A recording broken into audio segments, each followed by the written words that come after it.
Hello, everyone. This is the second session of the first week of data mining class, and I'm gonna give you a brief overview on data mining for this class, and this lecture slide includes the basic concepts of data mining and where to apply and what is the origin and why this is important, and we're gonna take a look at whether or not this is still important in these days. So why the title of this slide is why we mine data in commercial viewpoint. The reason is that actually we want to make money. We we want to sell more, and we just want to make more money by mining data. And these days, data is everywhere. It's you must hear uh, you must hear the terms artificial intelligence, Internet of Things, and smart factory and smart car and autonomous cars and so on. To make those real, to make those realistic, we should start from data, and these days lots of data can be collected and warehouses. So the types of data, the source of data can be the website,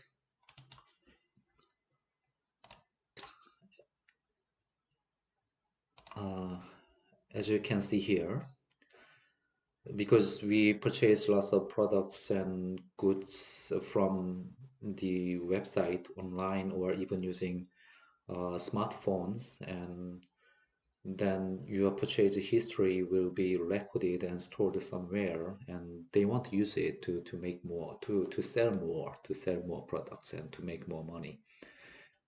And purchases at the department and grocery stores. So imagine that you go to a, a mart, such as we have a e-mart nearby our school, and you go there and you pick up some items that you want to purchase, and you put those into the cart, and then you go to a cashier, and then you scan. Actually, the cashier scans the items. Then all those items, the those informations, goes to the the server of the e-mart, and then it must be there somewhere in the database. So that kind of data set is specifically called POS data, POS. Well, just yes, I'm gonna write POS data. It's point of sales data. This POS stands for point, the time that you purchase, the time that they sell some product. And bank credit card transactions, yes, I have a credit card, and I think you might have a credit card. Whenever we swipe the card, that purchase history, the purchase information goes through the credit card company, and they have lots of information in there. And then actually the importance of data can be seen from one of the most famous company in this world, which is Google and Facebook. They collect lots of data sets. So I know that many of you do the SNS, such as Facebook and Twitter and what else, Instagram. They store lots of data set, and by analyzing those data, they can find something quite valuable. So that's why they mine data is in commercial viewpoint. And another thing is that computers have become cheaper and cheaper and more powerful. It becomes a lot cheaper compared to the time when I was a student. At the time, the performance of computer was not good.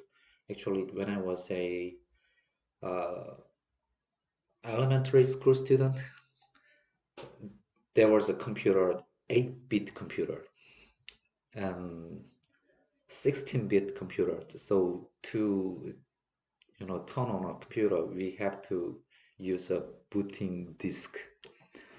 It's quite a long time ago, and so we have it means that we have a great computational power. And another reason is that competitive pressure is strong, so there are lots of competitors out there. I mean, for the credit card, for example, the credit card companies, there are several credit card companies, and they want to because given limited number of users, they want to they want to have as many customers as possible. So that is competitive pressure. So by providing better and customized services to those users, they want to have more their their own customers. That's the reason. That's the reason that they uh, want to find some patterns by analyzing the data they have. Okay, and another viewpoint is scientific viewpoint.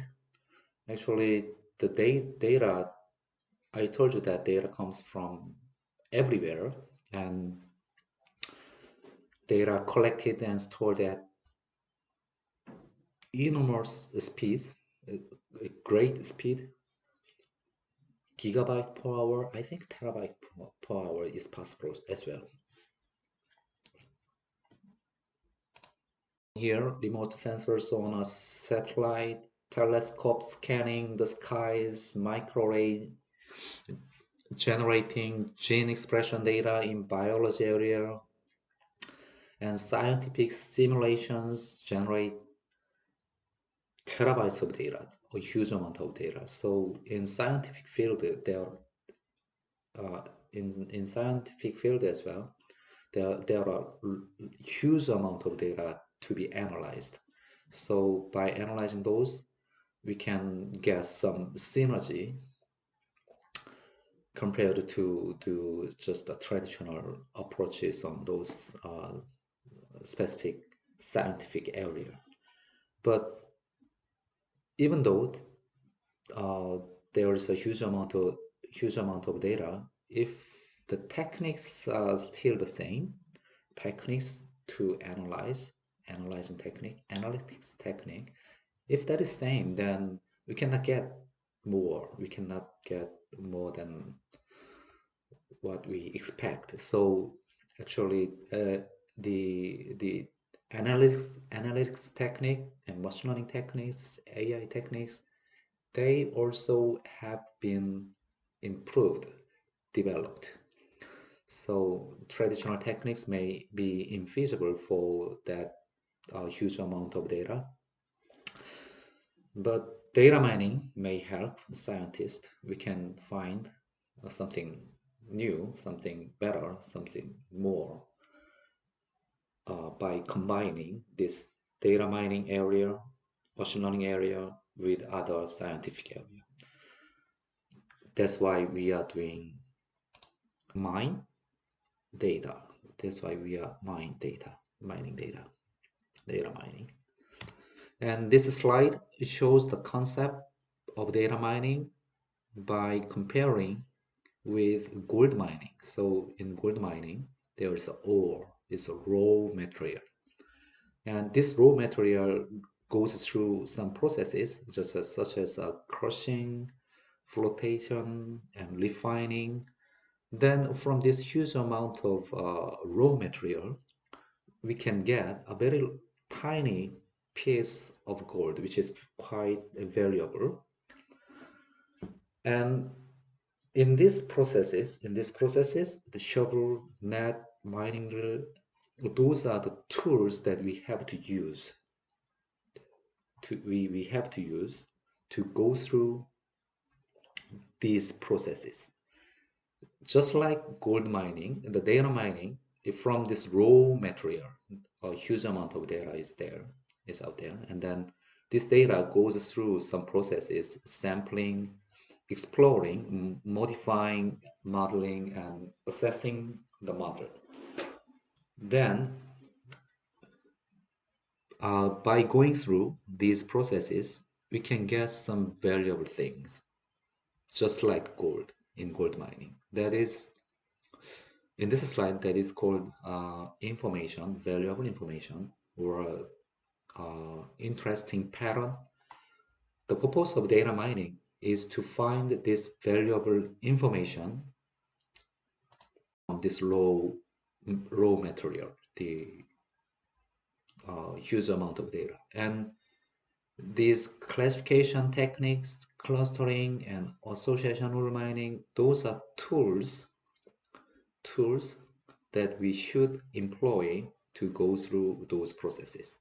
Okay, so data mining is you can imagine as a process finding some very tiny piece of valuable information from huge amount of data set. But sometimes actually the size of data shouldn't be necessarily big. Sometimes even though the amount of data is small, if that contains valuable information in there, then that is okay. Is also okay. So big data, small data, middle-sized data, the size of data is not important. What is important is that is how valuable information is in there. That is very important. So I personally, even though people use the term big data, but big is big is the size, but even small data is okay if it contains good information in there.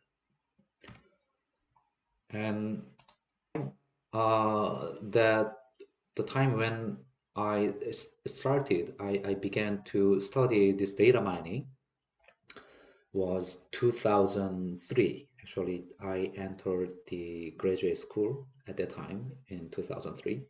And that time, just like big data and artificial intelligence these days, this data mining comes to, it was a new concept at the time. So that time, there are many different definitions to indicate this data mining. And the first one, this knowledge discovery in database. KDD is a kind of academic society that doing research on data mining and machine learning techniques, and they made this kind of definition: extraction of interesting knowledge. Here, the knowledge include includes rules, patterns, constraints, and anyways, we want to extract some interesting knowledge from data in large databases. Still, I think the size matters. And Gartner Group, they define they defined data mining like this. Data mining is the process of discovering meaningful new correlations, patterns, and trends by sifting through large amounts of data stored in the repositories using pattern recognition techniques as well as statistical and mathematical techniques. So actually the data mining, machine learning techniques, they are all of those are based on mathematical expression, mathematical theory, and statistical techniques. So knowing those fundamental things is very important. So throughout this class, throughout this whole semester, actually we will focus on how those algorithms works, as I told you in the first session of this first week. And Meta Group, they gave this definition, and I like this one the most among those three. Data mining is a process. What kind of process? knowledge discovery process. Knowledge can be rules, patterns, and constraints, and so on. Knowledge discovery process of extracting previously unknown actionable information. Okay, previously it that information was previously unknown, but by knowing this, we can do something. We should be able to do something.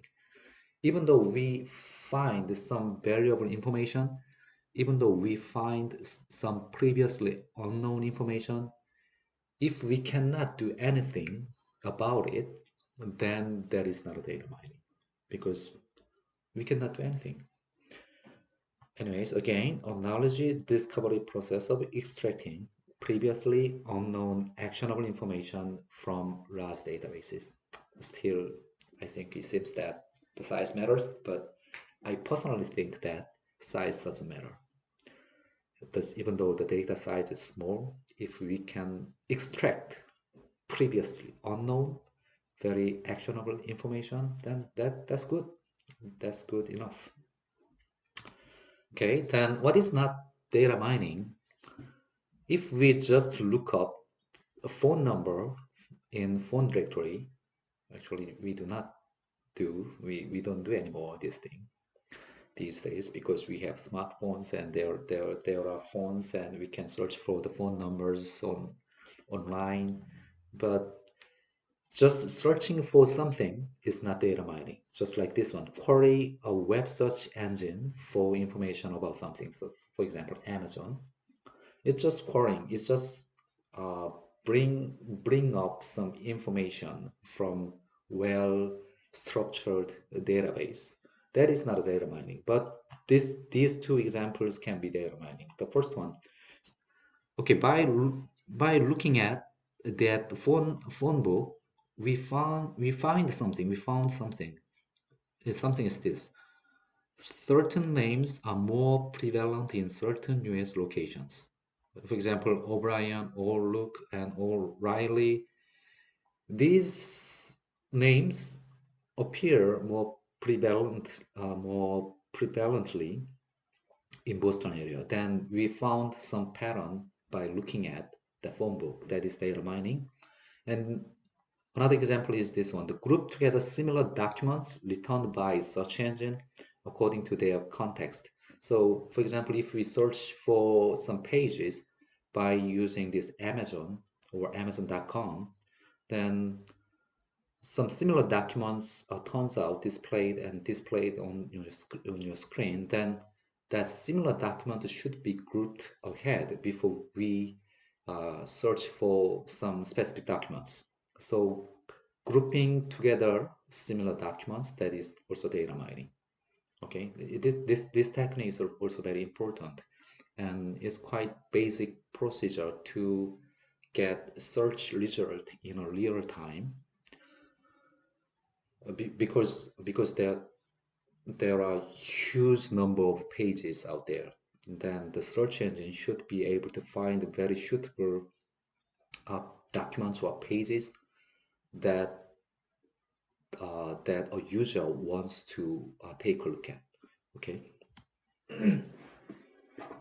and the origins of data mining. Actually, I want to use the data mining and machine learning interchangeably in this class because data mining and machine learning there's a big intersection between these two worlds. So just machine learning and data mining, they are almost same.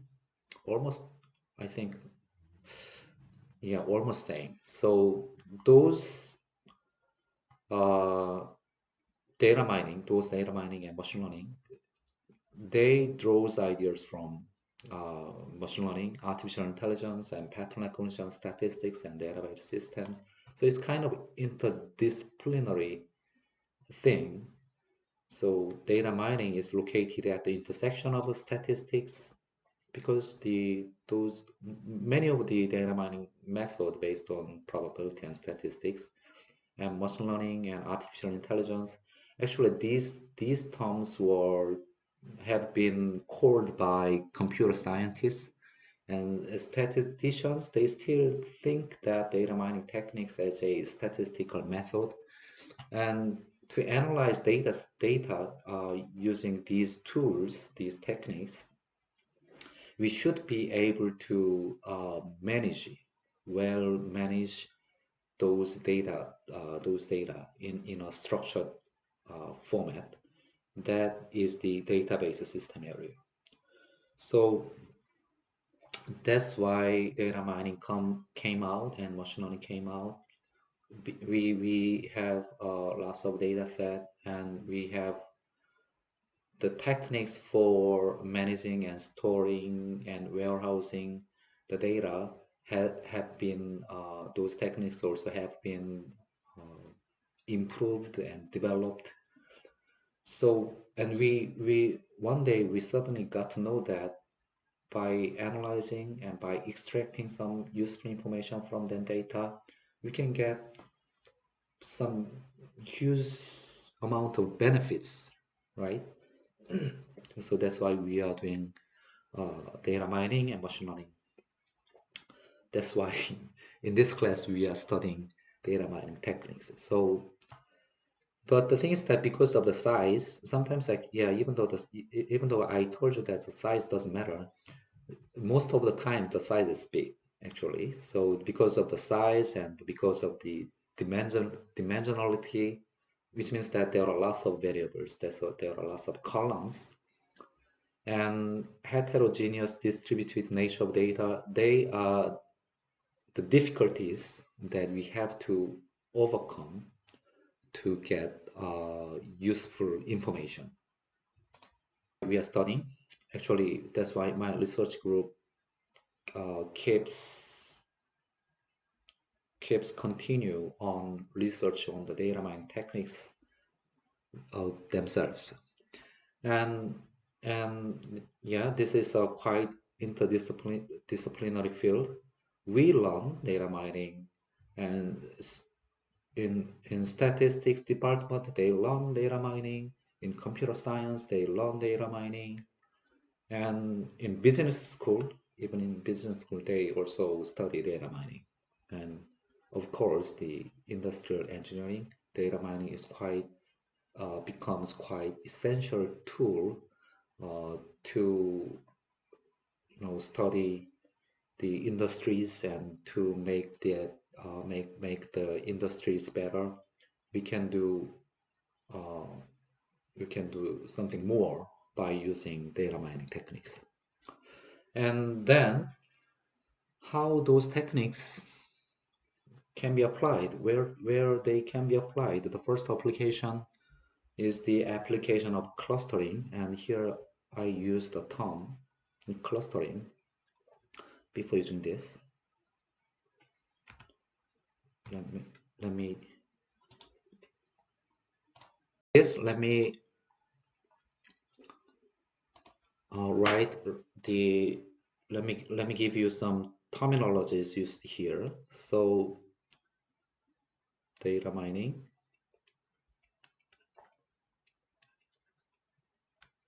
is also called machine learning.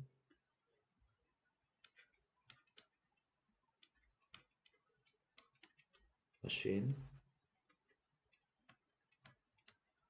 learning. This pen response is quite slow.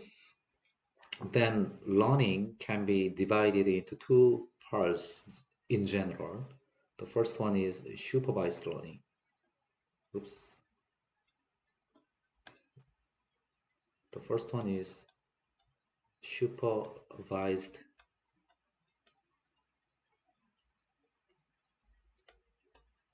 learning. And the second one is unsupervised learning. Unsuper, oops, that is you. It's very hard to use this pen. Supervised learning.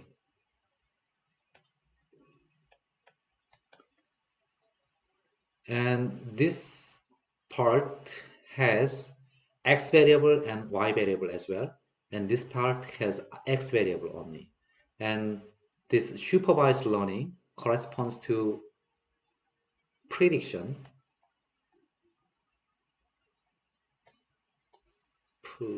prediction and classification.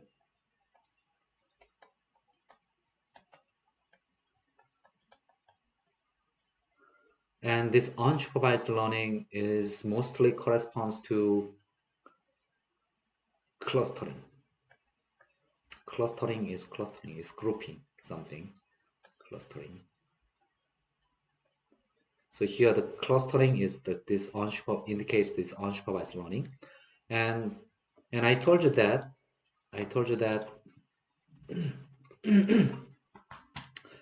the this case we have x variables and y variable. In the case of prediction, y is continuous. In the case of classification, y is a discrete variable. Okay, it's a that's why this part is called classification and this part is called prediction. And clustering is grouping something. I will explain in more detail later. And then the application of clustering is the application of unsupervised learning. We want to grouping document. Why?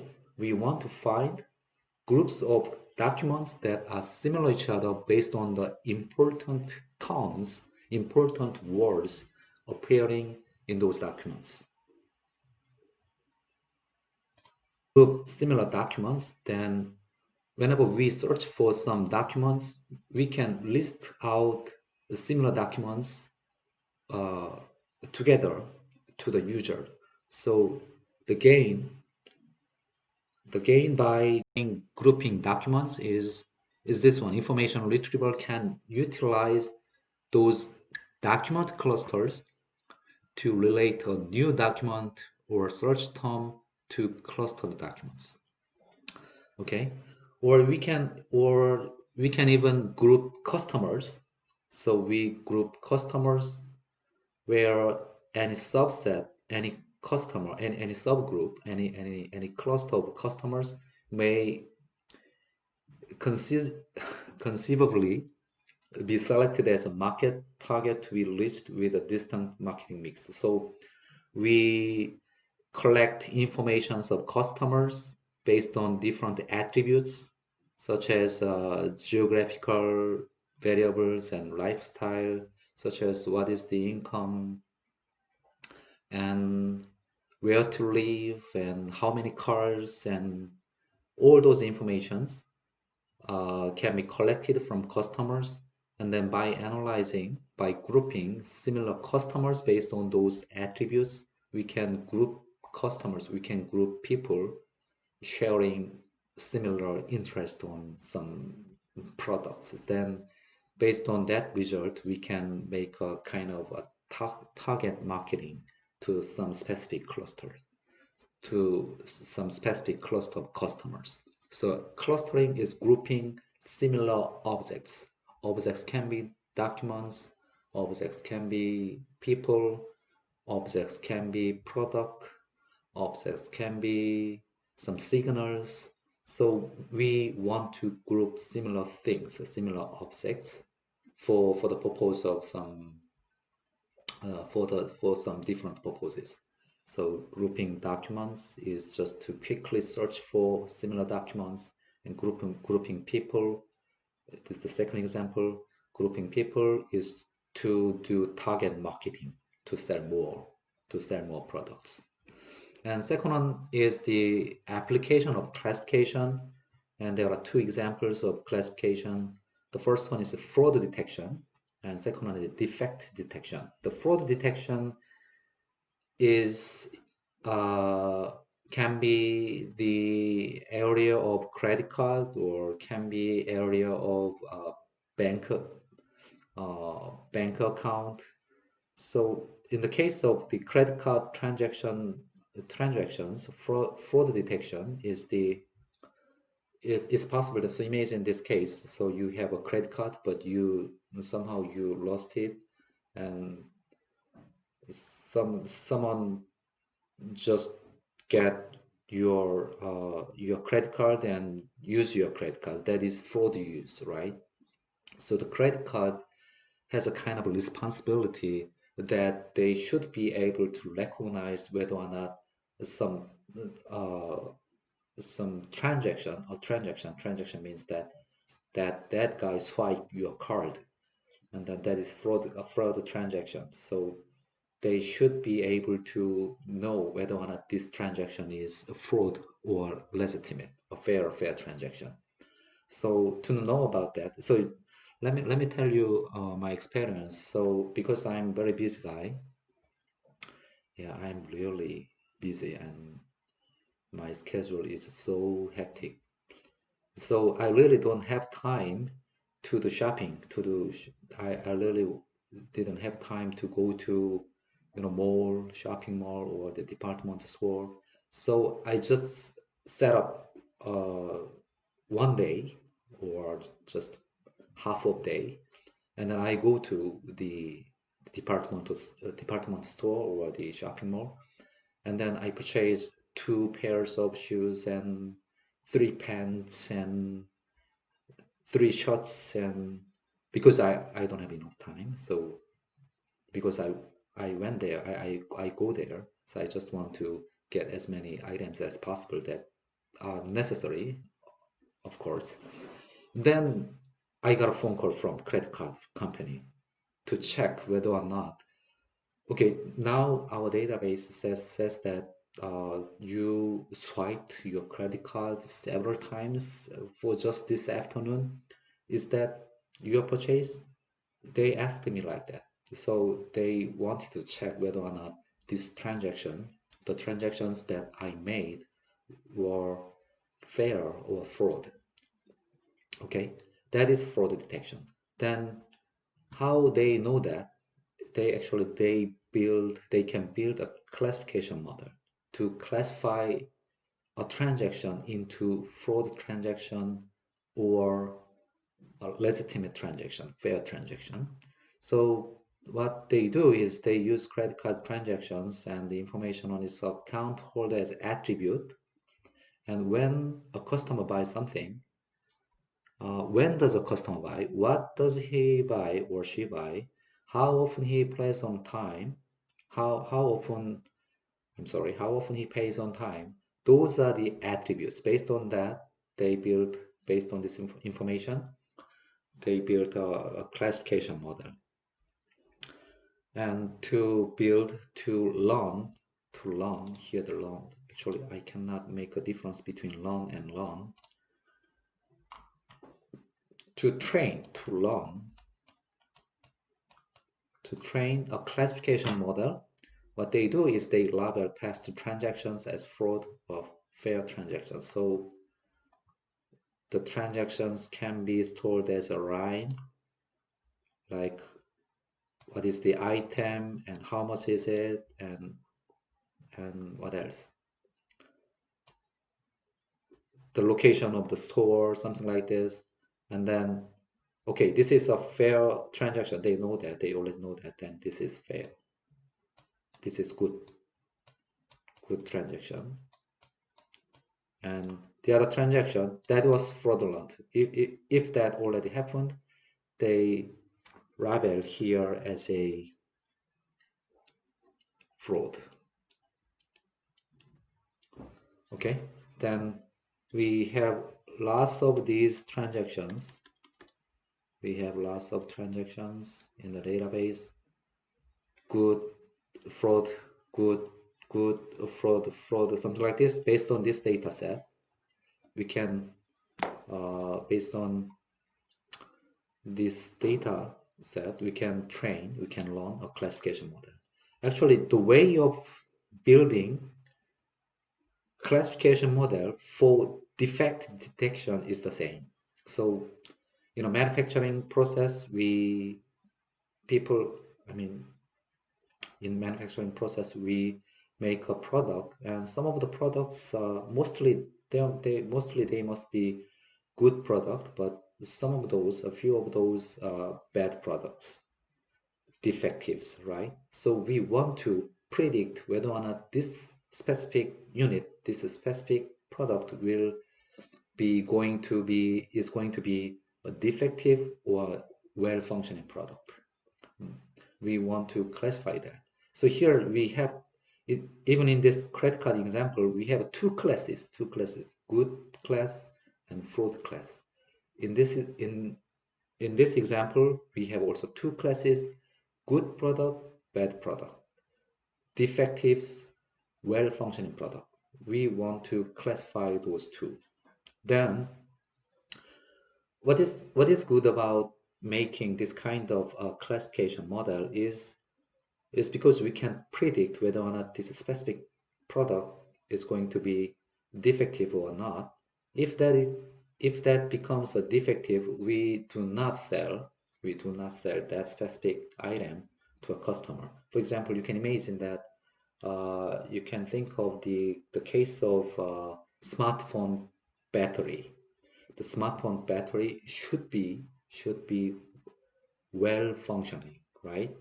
If that is defective, then it could be result in a quite dangerous situation, the explosion, right? You have seen that kind of news before.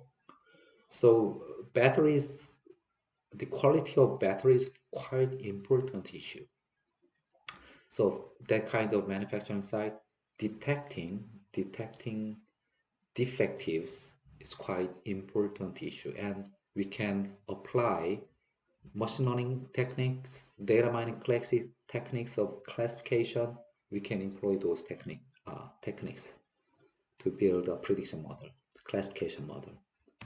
And the third one is association rule discovery. I'm not sure if you have seen this sentence before.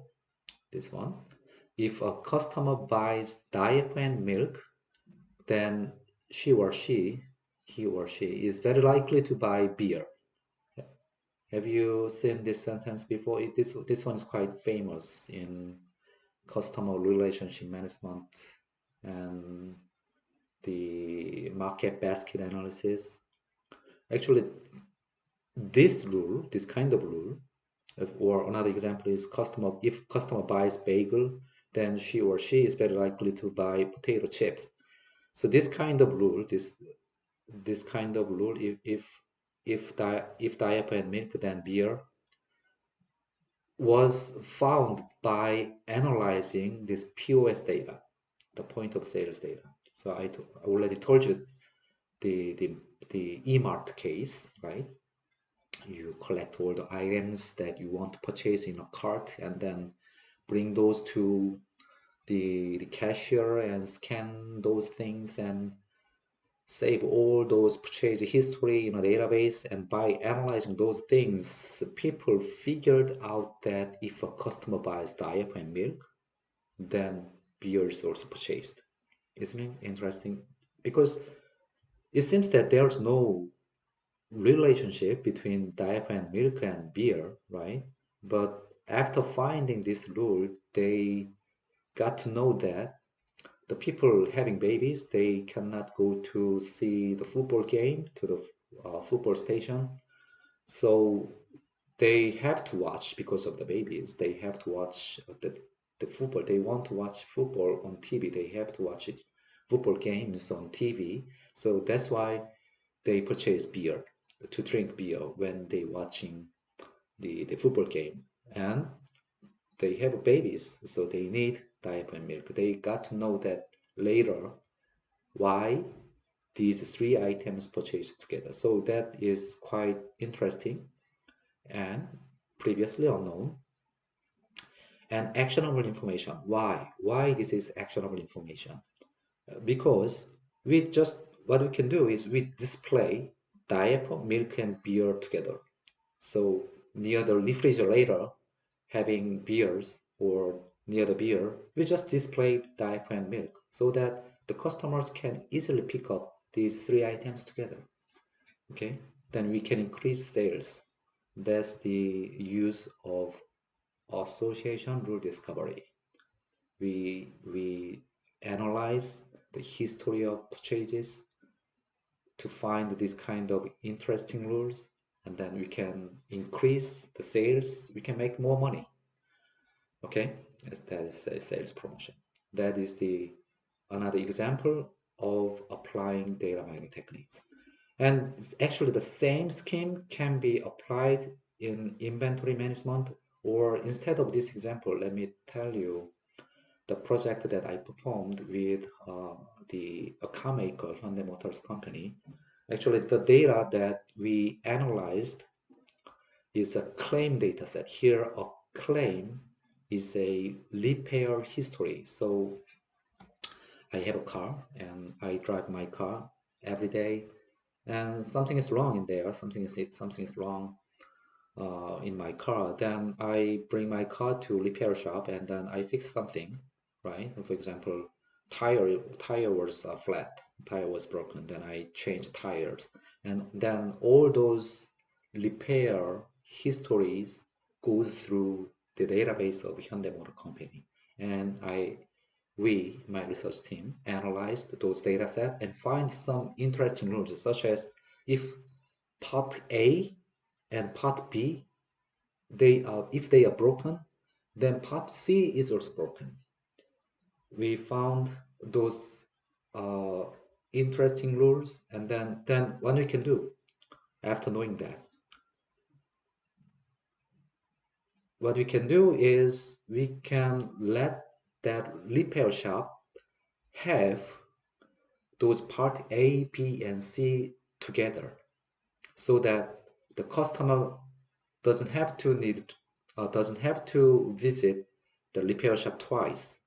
So if those three parts are not together in a same repair shop, then that customer changes the part A and B, and he might he might should come back to that repair shop again, because if there is no part C in that repair shop, right? So we can prepare the services for the customers. Then it can increase customer satisfactions, and actually it can be applied. We can get more benefits by doing this, but I think it's enough for you to understand the usefulness of using data mining techniques. Okay. Then the other one is recommender system, the collaborative filtering. The recommender system, actually, the Amazon is one of the most famous companies and one of the most biggest companies selling products, selling something online. And I think Amazon is one of the is a pioneer employing the recommender system, operating recommender system. So when I was in the United States, actually, I really like to use Amazon.com because almost everything is in there, even some snacks, Korean snacks. Anyways, so if I query the Inception movie in Amazon.com, they actually show me these three things. What is that? The Inception and Dark Knights and Batman Begins. And actually, I liked all those things. So instead of purchasing just one movie, if you purchase all those three, then you can get all those three at this price. It's a kind of recommendation. It's kind of a suggestion. Then okay, in fact, I like these two movies as well. So if that price seems reasonable to me, then I would rather purchase all those three movies from Amazon. Then Amazon sells two more, right? Than selling just one. So this is the recommender system, and is these two recommended items, they are selected by analyzing purchase history of customers. Okay, so it's also the result, the output of analyzing data. And even for now, actually, it seems quite old. Example, Inception. Actually, Inception is a really good movie. Anyways, it seems a little old example, but you can imagine the situation where you purchase something from what? From 11th store, from coupon, from WeMap. Whenever you launch that app or whenever you open the website of those online shopping malls, then they show you some recommended items. And even for now, it's quite amazing because actually they, especially Google, analyzes your your your log data, where to visit online on your by sitting on a chair, by sitting on a desk, where to visit and what kind of items you click, what kind of websites you visit. By analyzing all those things, they recommend something almost real time. It's amazing. It's by analyzing. So actually, it's kind of how to say, even afraid of using my data, being used my data by the Google or Facebook.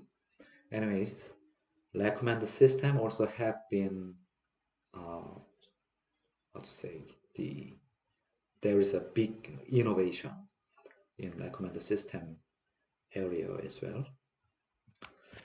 So here is a four processes to do data mining. We have to first define problem, and we have to prepare data set, gather data and prepare. So use database. We have to select some necessary data set to solve this problem, and then make some uh, necessary format, actually, which is a flat structure of the data set. Most of machine learning techniques and most of the data mining techniques, they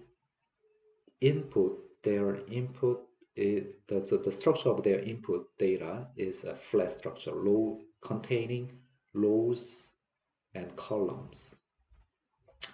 And we need to go through some transformations such as a standardization, normalization, and missing imputation, and generating new features, new variables. We have to go through those things, and then after that we build model. We can finally apply data mining techniques, machine learning techniques to extract out some useful knowledge, previously unknown actionable information. Okay, please remember that. But not again, but uh, even though I told you that, please remember that that the previously unknown actionable information that doesn't come out, doesn't appear in your exam papers. You really don't have to memorize, just remember. Okay, and we repeat those procedures by solving until we solve this problem. And most of the machine learning uh, task and data mining task requires uh, requires lots of effort on this process. This is quite painful, and it takes a lot. It takes long. It takes a lot of efforts. This data gathering and preparation is almost 80 to 90% of the data and data analysis jobs.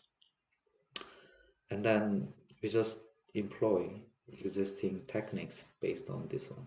Actually, this data preparation, the way of data preparation, the way of data preparation depends on the problem that we defined to solve.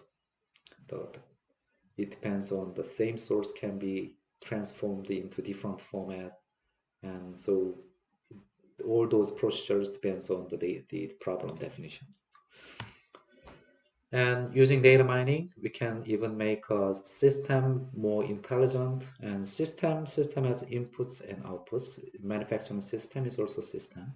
So you can imagine manufacturing system, or even myself is a system because I eat something and I put out something, energy and the others. And so there is a system, input and output. Then if they can be collected as a data, what we can do is using this data and data mining algorithms or machine learning algorithms, we can build a model, prediction model or classification model, clustering model. We can build a model. But one of the most important thing when we build this model, we should include domain knowledge in there. It's almost always true, 100% true. So without having domain knowledge, we cannot make a good model. We can make a bad model without this one. So to make a good model means that model's performance is high. It performs very well.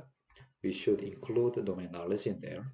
Then we can make this system intelligent so that in that if an input goes, then we know sometimes we can predict what the output is and how this system works, or if that system, if previously this system is operated by people, then without without any humans touch, it can be operated by itself because it becomes intelligent. Is kind of this is kind of this is called kind of artificial intelligence, AI system, intelligence system. So we can do that. And one example is this one. Actually, this example is also the thing that the project that I performed with POSCO, the iron maker, the steel maker, and by analyzing the data from that manufacturing site, this is steel works. Actually, the amount of data is huge. By analyzing this and by figuring out what are inputs and what are outputs, and by employing the machine learning techniques and incorporating the domain knowledge into that model, actually I built a control algorithm to make this kind of steel product. So that actually was introduced in KBS News, yes. So we can make an intelligent manufacturing system, meaning it means what? It means that smart factory, right? Intelligent factory, we can make that by well analyzing, by analyzing data, okay? By analyzing data, by employing machine learning techniques, data mining techniques. But that is not an easy task to make a successful artificial intelligence or a successful analytical result. There must be some challenge. There are some challenges of data mining. The first one is scalability, the size of data, and dimensionality. There are lots of variables. There are lots of columns and complex and heterogeneous data. Some of the data is numbered. Some of data is text, and some of the data is images. They are images. And another issue is data quality. Actually, this one is also quite critical issue, data quality. If data quality is not good, then method doesn't matter. The result is better. The result is bad. If the quality is bad, the quality of data is bad, the result is bad. No matter what kind of advanced machine learning techniques we use, if this one is garbage, output is garbage. And data ownership and distribution. Actually, this one also makes us to do this job. difficult because the ownerships are different. For example, in manufacturing site, some department A has their own data, department B also has their own data, department C also has their own data, but they do almost never share their data because data includes everything. They do not want to open their own secret to others. So the data ownership is also a critical issue to make a successful project based on data. And privacy preservation, yes, is just private information is also very difficult to be opened, right? Because private information is important. My private information is very important to me, and your private information is very important too. So by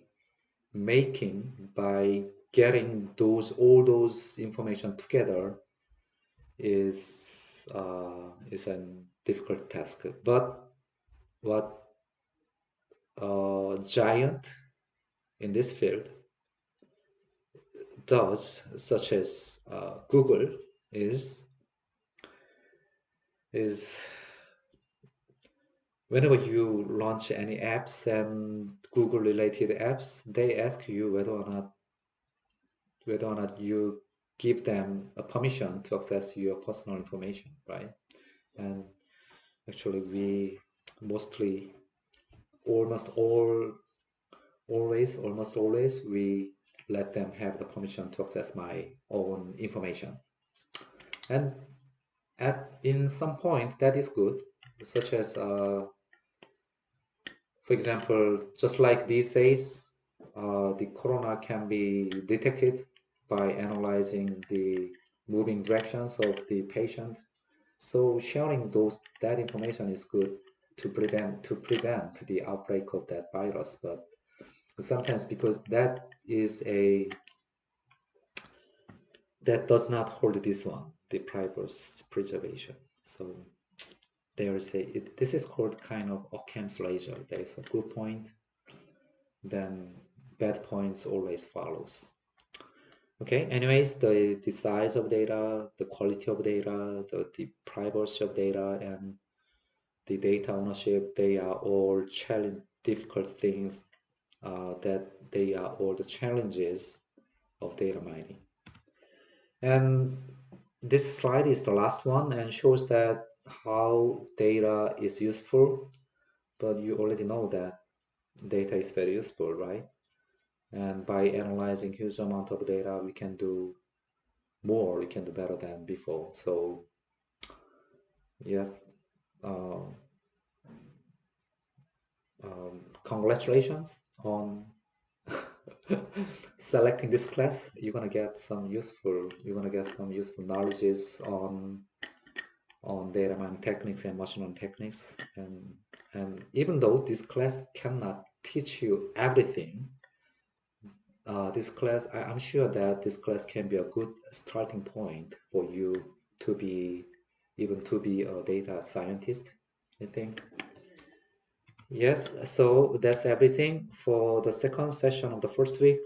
And the second week is because you have to, or most of you have to use R software. And for those who have not uh, used, who do not have an experience of using R software, I'm planning to use the second week for R programming. And from the third week, we will go through the data mining techniques. We're gonna start from the classification technique. And anyways, so the next week, you will watching a video explaining about R software. And what I wanna emphasize to you at this time is that actually the length of that video is about 2 hours and 30 minutes. by watching that video, you cannot make a program code. You cannot make a code using R software. Please practice by yourself. I beg of that. Please practice R software using R based on that lecture slide and the video clip by yourself. Okay. I want to uh, ask you that, and then okay. So see you next week with R software contents. Okay, thank you for your concentration on this lecture, and I'll see you later. Thank you.